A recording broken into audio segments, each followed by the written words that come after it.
Welcome to the Bookworm Bindery with Cathy-Lynn, and this is a Finish It Friday, and I have been working on envelopes. So I've used up a lot of the envelopes in my stock, both the ones that I print out from digital kits that I purchase, and some that I just cut out myself. I have some templates and I just cut out from Pretty Papers. So this was not one of those. It's got a beautiful scalloped edge.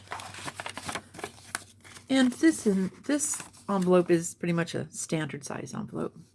Most of the envelopes I'm making this week are smaller because they're cute. Okay, so there's that. Then we have kind of like a thank you note sized envelope. Ooh, that was bad. Sorry. Let's see if I can move this a little. All right.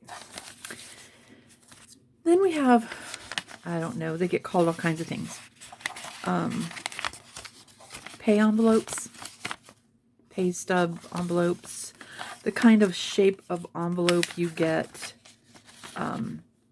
cash at the bank, or you used to, maybe in the olden days. So that kind of an envelope. Got some of those. Some little cute baby envelopes. Done quite a few of those. And then this envelope, which is really fun because it's actually 4 circles with a square inside. So this could be opened up like this and written all over. Okay. To make an envelope, you can close these down, glue this, and then have a small thing, a small envelope to put something in. And then the other way you can fold this is to put down each petal as you move around, and the 4th petal gets tucked underneath the 1st petal, which is going to hold this shut without glue. And that kind of is a fun thing. So this is something you could slip something in, a little note or a sticker or something like that, and just tuck it into your junk journal or your kid's lunchbox. Fun things. Okay, so this is just a small selection. I've completed now approximately 30 envelopes, and the last ones that I have are sitting over here. So this one has gotten folded, needs to be glued. None of these have even been folded. So we're going to start off using the bone folder and our scoreboard. Move the cutting edge up so I don't poke myself. So what I'm going to do now is I'm just going to sit here and I'm going to get these all scored. And once they're scored, I can get them glued down.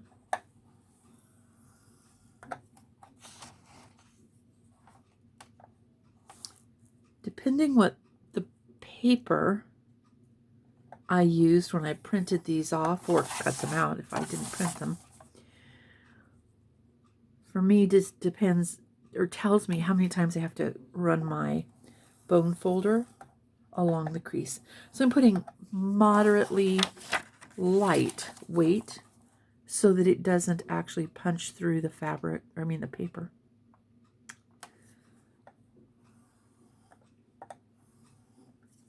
And this particular piece of, or this particular envelope was cut out of file folder weight, kind of a lightweight file folder weight. That's all of them. The kind of file folder that, it's not a full folder. Sorry, they're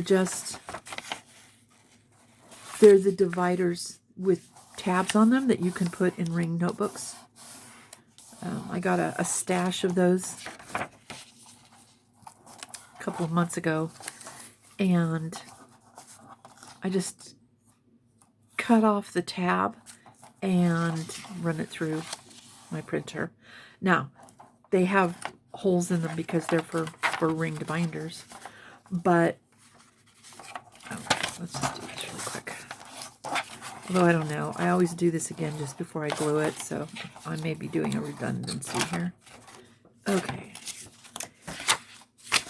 Oh, this one's already been scored. Great. Get that folded up.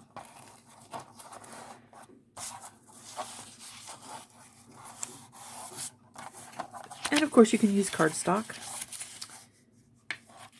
And there are a few times when probably an error occurs and I end up with copy weight paper. So sometimes that's because my heavier weight papers, which sit on top of the copy, or the basic 20-pound copy weight, and then I use up all of the heavy ones, and then I'm all of a sudden printing out lightweight paper envelopes. So I do have a solution to that. I just have to remember to use it. I just take a piece of, I have some brilliantly colored, okay, I'm doing that wrong. Let's start with you. Okay. Where was I? I was saying, okay, that's not going to work. Here we go. I was saying that, what I do now is I put a piece of heavy cardstock between my regular weight paper in the catchment, in the place where your paper comes out of in your printer. Right now I'm using something that's brilliant orange. So as it's printing along and all of a sudden I see it feeding orange through, I just stop the print. That way I waste as little ink as possible, which is very important. You fold these before this crease. This is an envelope of my own. Sort of used somebody's template and made a little change here. And now, because I don't like the way that works, we'll see. Let's see if we can do this. Maybe I don't need to cut that off. Yep, I need to cut that off. Okay. Excuse me, I'm going to back off a little here. So since I've started doing that, I find that I'm not wasting as much paper or ink. And ink is quite the costly thing if you're doing much printing of. Okay, so what I did is I just snipped those away.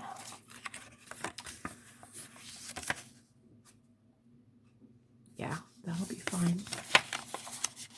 Okay, now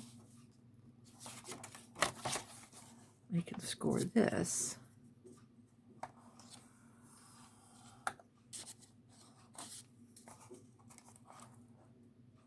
Oh, you could do this. Great.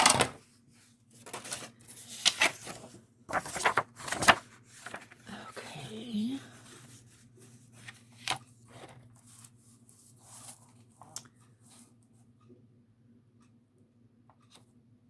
So are you in the midst of a project at this time?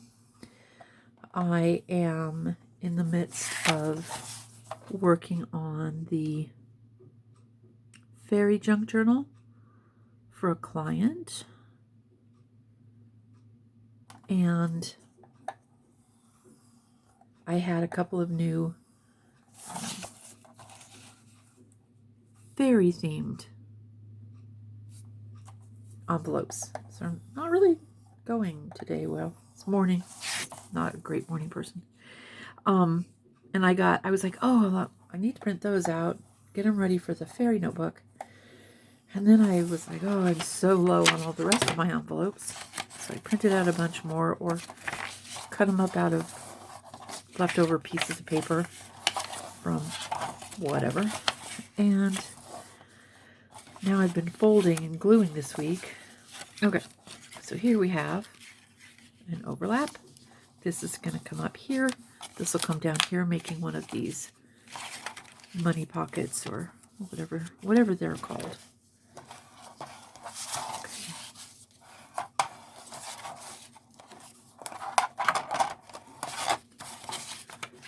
I want to get these all creased, then I can move this off. This one. This is a brand new one for me. Okay.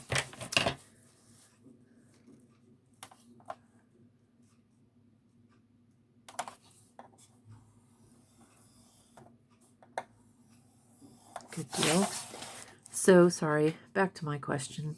I was wondering if you were working on something new or something old. You know, just like plodding along on something that's not a brand new project, I guess. Old shouldn't be the word used there. My fairy junk journal is getting close to being done.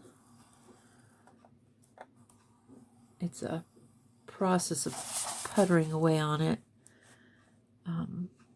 Not necessarily trying to get the book made and the papers put in and all of the fun accoutrements shoved into space. I'm not in a hurry with it, so I'm not rushing through because I need to get some of these other things done as well, and luckily my client's cool with that. I'm thinking that next week's Finish It Friday may be finishing touches on books, because I need to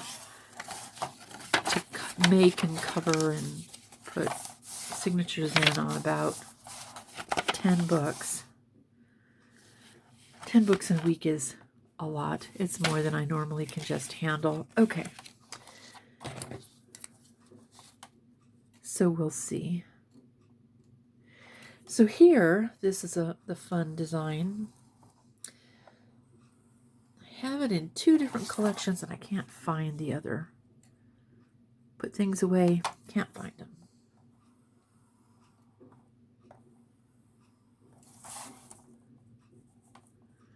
And this particular fun little ephemera bit, I find it does not work well making it out of a cardstock. I think it works really well with a medium lightweight paper. And partially that's the bulk of it, because once all of these half circles overlap each other, you know, you've got three layers in a lot of the space. That's not much different, I suppose, than a regular envelope, but this is so much smaller that all of those overlapping places are just right there. Okay, I already did one kind of on that paper. Cool.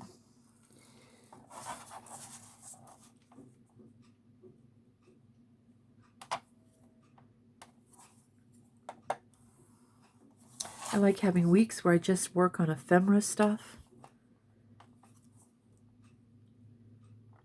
It feels like I'm playing. Even though I'm playing, I'm getting work done. But as you know, if you've worked with your junk journals long, there's something kind of rewarding about being able to go into your stash and just pulling out an absolute ton of stuff and going, wow, my journal is already half done. And then going back and making, you know, specifics, things that go with this journal just so. Obviously, decorating these things up will make them work in your journal. So let's talk about that briefly while I'm finishing this scoring job up. I have not decorated a lot of these envelopes. Of the 30, I've only decorated a few. And of the ones that I'm doing right now, I'd like to come in and just do a couple of things so that you kind of get some ideas, although I'm sure you have ideas as well. But I might have something interesting Okay. So we're going to actually start talking about these. I do not decorate these more than inking them because they are small. And if you're going to use it as an envelope, then yeah, it's cool to put a faux stamp on it, put the faux postmark on it, add butterflies or ribbon or what have you. If you're going to do that with this, that's going to be great. But if you want to be able to have yourself or whomever gets this, unfold it, open it out so that they have a little hidden writing space. You know, they can write on, you can start here, you can go all the way across and come down to here. Whatever. You could write in a nice circular pattern going around and getting smaller and smaller because, you know, that was fun. We did that in elementary school and junior high, and, you know, there's no reason you can't relive those things, fun parts anyway. So I'm not going to put much on here, if anything, because I'm going to use them as hidden writing spaces.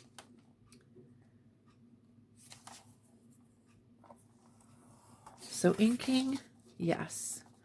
Gluing stuff on that would cause it to be awkward to write in, no.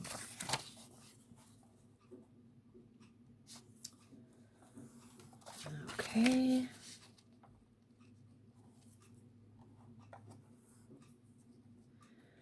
So again, whether this is something that you make envelopes from your own templates, if you have the handy little makers, whether it's from We Are Memory Keepers, they have a board that you can cut notches and round corners and make an envelope, and it's great, especially when you need to make a bunch of envelopes if you're doing something for a party. Oh, didn't score that side. I have a little handheld punch that does some of that. You know, it creates the little knock and then notch. Knock, notch, I'm not sure. And it lets you round the corners and it's nice. I like it. Okay, so everything's folded. So now I'm going to put this away. And I will need the bone folder. I'll start with a few of these. Okay. This needs to be inked. This does not.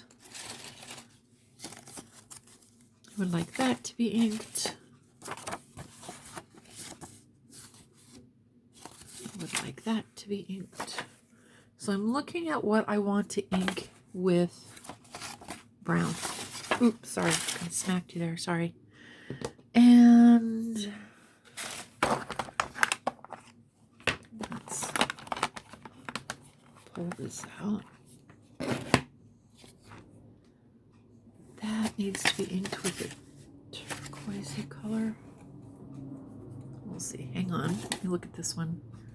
This one's going to need to be inked. I guess I'll just ink it with the brown as well. Okay. Oh, that was not intentional. My apologies. So, you know, you hear, if you watch videos, you hear people all of the time say, this is a good place to ink this, but if you're not an inker, don't worry about it. If you're not into inking, don't ink it. And I agree, because it's yours, and you get to do whatever it is you like to do. I ink because I think it gives a very finished edge to things. It says,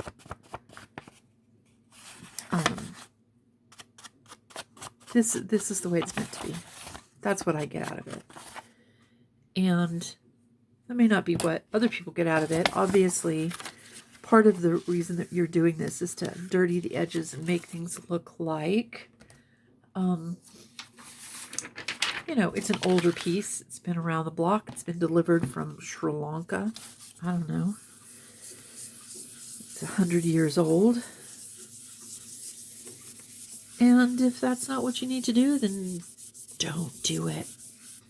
I don't ink everything, but I do ink a fair amount.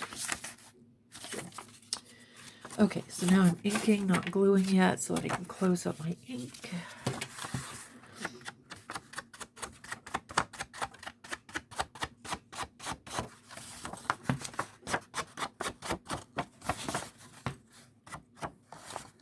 I'll come back to you.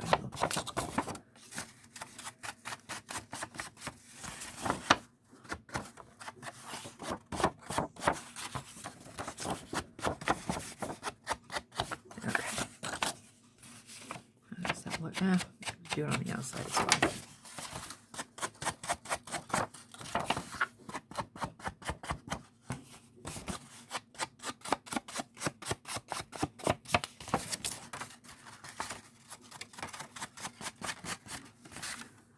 All right, I think that's that.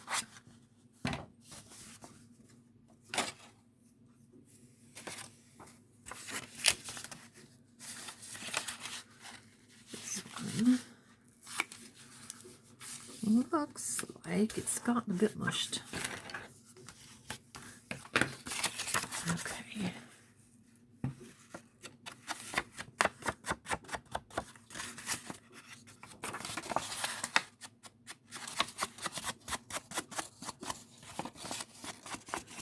I was working on a project yesterday. And I needed to have some black inking going around, and my inks are really close by and handy, and you can actually see the paddle handles sticking out from a little tray that I keep them in.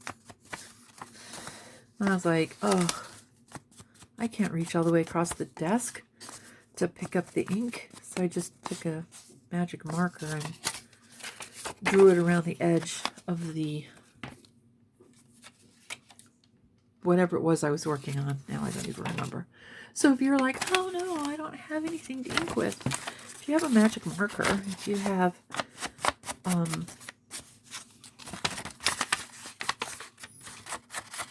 probably even a real pen, you know, like a real pen, good grief,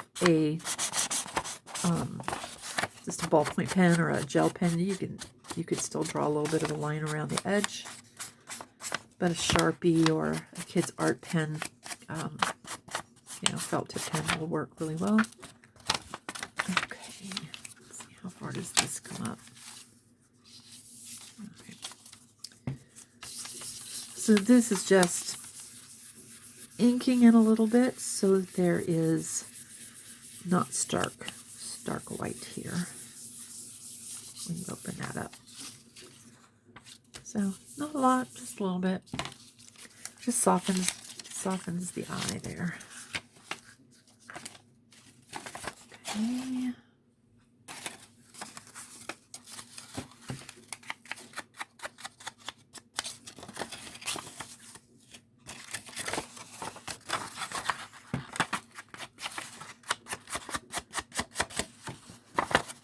So one of the things that I'm going to chat with you about really quick, I've talked about it before, and so have all the other YouTubers more than likely, and that is how important your engagement with these videos is to the creator. I'm not monetized. I'm very small. If you read that at all, you'll see you know, the front stuff. You'll see that I have very few followers, and I've only put out, oh, maybe we're close to 40 videos at this time. And you know, I'm cool with that at this time, but if you engage with the YouTube programs that you watch, I guess, by hitting the like and making comments, it means that we're put out there a little bit more, we're shared across better, and that is good. It's what keeps most of us going. Whether we're monetized or not, you've got to have that engagement, you know, with your subscribers and just the public generally.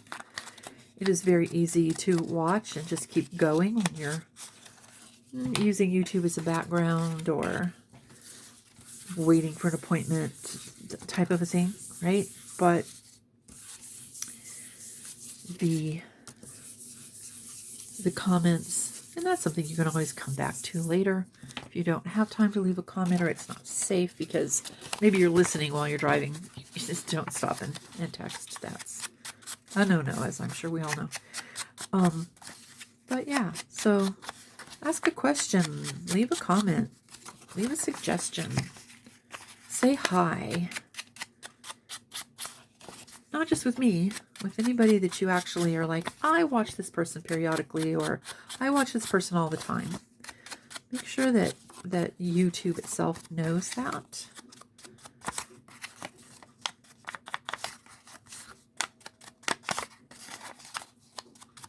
There we go. I think that was the last one. Cool. Okay. So the inking can take forever. And a lot of times you say, oh, you know, never mind, we're good. I'll do this off camera. But I looked at my stack and I was like, oh, there's not very many here. And then it, you know, takes up 10 minutes. Okay. So the little round ones, I'll fold those up in a few. I'm not gluing those. All right. So now I'm going to pull out my glue mat. And one of them, my little one. And we're going to glue a few of these shut.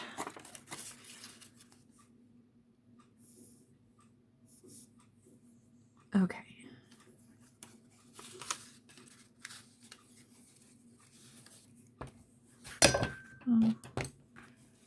Okay. Just lay down. That'll be fine. Okay.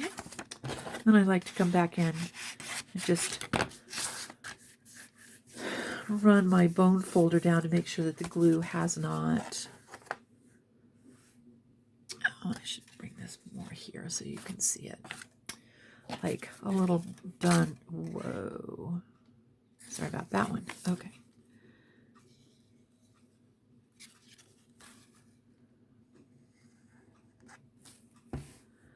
So this is the kind of work that you can just lose yourself in. You look up at the clock and you're like, oh my gosh, I've been sitting here for 2 hours. I'm supposed to get up and walk around every 20 minutes. I am supposed to do that. And we're at 28 minutes on video and I have not stood up to walk around. Okay, so there's that one.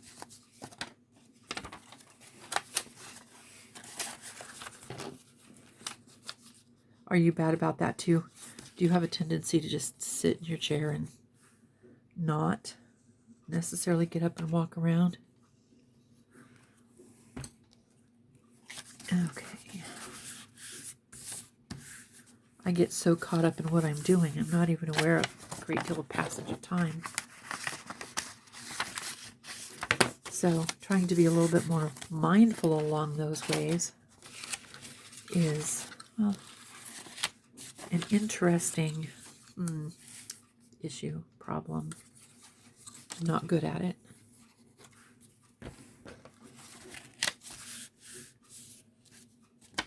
This could come down.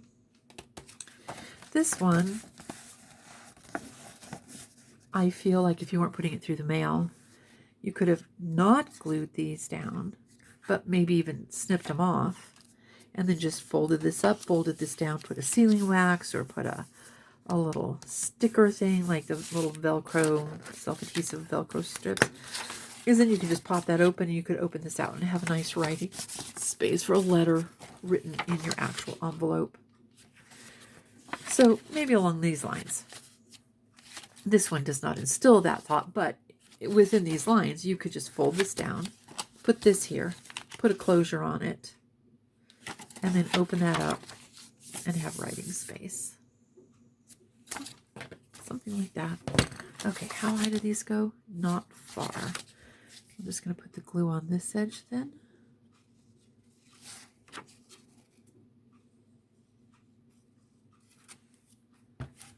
Good. good. Almost done here. So we'll be able to call it a day. So today I have physical therapy for the knee replacement that happened a couple of weeks ago. Three full weeks ago now. Then I'm meeting my friend Peggy for lunch. Well, I'm not meeting her. I'm going to go pick her up. And then I'm off to the dance studio to get some work done there. I'm just snipping this. I'll bring it back on camera. Just, the fold wasn't quite nice, and it just needed to be evened up. All right, that's it. I think one more of these has to be folded. Okay.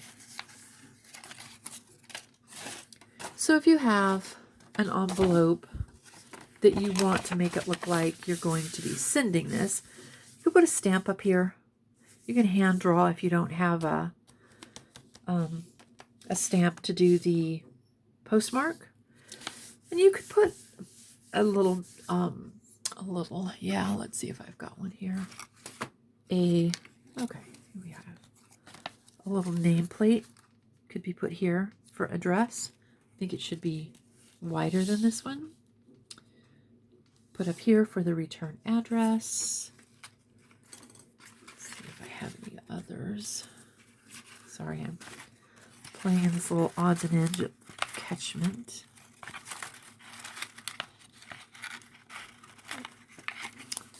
These are specimen tags. No, don't really have anything here other than the little things I pulled out. So I'm not going to worry about gluing that on there today. Or maybe I am. I'm not. Because I think I want this and whatever I put here to write an address on to be similar. And then my little stamp up here. Okay, so that's going to take care of this. So let's just pretend we're sending this to Gardner. And we'll pretend that this is a postage stamp. And then I could take my stamp and put it over, or I could draw it with an ink pen. And then on this side, I could put a sealing wax, and I can do a couple of ways with that. Let me put you on hold. I'll be right back. Okay, so what I did was I pulled out, I don't know if you can see this, but it's got a B on it. Pulled out 3 types of faux sealing waxes. Well, you know, so this was clear. This is a pearlescent white, and then this is gold. So let's see. Sorry, this was a bee. This you probably can see is a dragonfly. And then this one is a flower in gold. So 2 places I can put this. I can glue it up here, and then it hangs down like so. Or I can glue it on, say, the bottom third, which is going to allow me to slip this out from underneath it. Like that. Doesn't matter which of these colors I use. And then, of course, you could put something like a ribbon. So if you had a piece of ribbon that you wanted to tie this shut with, you could always, I'll use a different one this time. I don't know that I like the white on that. It's too stark. But I do like the bee. Okay, so I'm going to put this ribbon here. I'm going to glue this little bee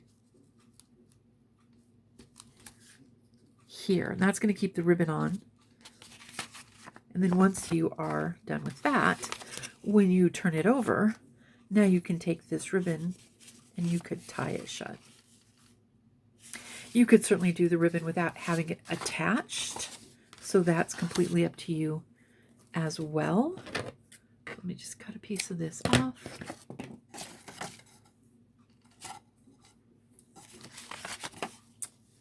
Okay, I've I've gone a little bit long. I hope we're still in one part and not in two parts today.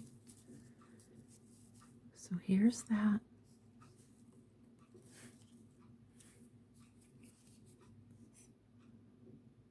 Here's my glue.